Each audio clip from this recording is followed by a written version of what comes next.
Olá, queridos alunos do nono ano. Aqui quem está falando com vocês é a professora Luana. E eu vim mais uma vez falar um pouquinho sobre arte, essa matéria do nosso coração. Continuando aí com o nosso assunto sobre arte na natureza, linguagens artísticas e seus recursos artísticos.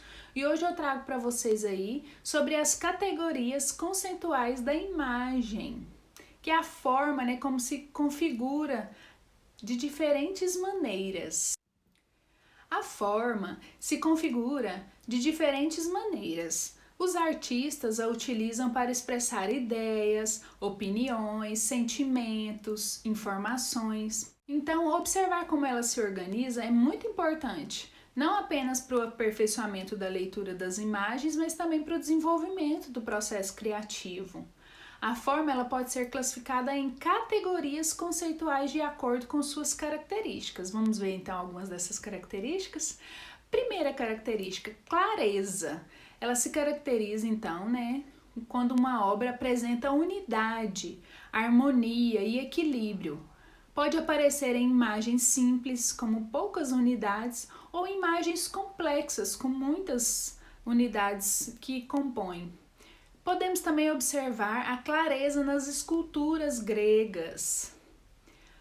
Outra, então, característica é a simplicidade, que é caracterizada por organizações formais, facilmente assimiladas e compreendidas. Podemos observar, então, essa categoria nas obras de Tarsila do Amaral. Observem só. Outra característica é o minimalismo. Apresenta o mínimo de unidades ou elementos informacionais, preservando apenas o essencial. O minimalismo está presente em ícones, placas, logotipos e na arte, e pode ser observado nas obras dos artistas, como Volpe, nos elementos aí juninos. Outra característica é a complexidade. Formas com grande variedade de detalhes que intensificam a expressão de todo ou de partes, a fim de ressaltar um único aspecto. A complexidade visual, então, caracteriza-se pela perseverança de muitas unidades formais. A próxima é profusão, que tem como característica a riqueza dos elementos, com infinitas unidades de informação em um mesmo objeto ou composição. Associada em geral à riqueza e os adornos, a profusão é bastante explorada nos estilos gótico e também no barroco. Depois vem a exageração, que são formas com ênfase expressiva, resultantes do exagero de elementos, como cores, formas, cuja finalidade é chamar a atenção sobre um aspecto. É um exagero mesmo. Em seguida, o arredondamento, que apresenta como característica a suavidade e a maciez que as formas orgânicas geralmente transmitem, o que possibilitam na leitura visual a continuidade do olhar sem sobressaltos ou interrupções. Agora, a transferência sensorial, que é a percepção da transparência, próxima da realidade obtida pela produção de recursos gráficos e visuais, computadorizados ou tradicionais, como desenhos, pinturas ou escultura.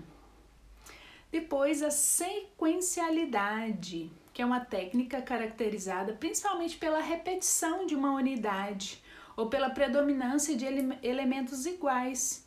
Ela transmite um ritmo à visão, conceito de ordenação de unidade ou de elementos organizados de modo contínuo e lógico em qualquer disposição visual, conferindo ritmo.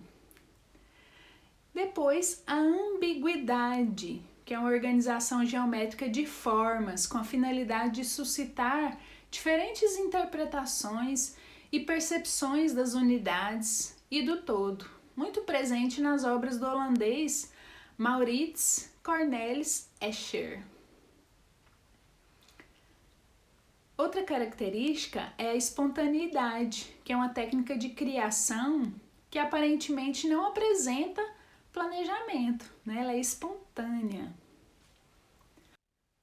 Outra característica é a aleatoriedade, né? Que é a disposição de unidades ou elementos organizados em um esquema rítmico, que não obedece a uma sequência, né? Vem de forma aleatória, como o próprio nome diz. Depois vem a sobreposição, que é uma organização visual baseada na sobreposição, ou seja, uma imagem sobre outra, né? De unidades e de elementos. Temos também a fragmentação, que é a decomposição de unidades ou elementos que mantêm relação entre si, mas que conservam sua individualidade. Essas unidades transmitem sensações como tensão, excitação, dinâmica. Estamos quase terminando. Temos a distorção, que é a alteração da forma das unidades ou do todo, com a finalidade de criar efeitos plásticos. E a última característica, não menos importante, a difusidade, que é um conceito que expressa a sensação de diluição, uma falta de precisão, calor, sonho, ilusão e entre outros.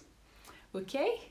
Então hoje nós ficamos aí com esses conceitos das categorias de imagem. Espero que vocês tenham aprendido um pouco mais aí da arte na natureza. Realizem as atividades do livro, tá bom? E me enviem. Fiquem todos com Deus e tchau, tchau!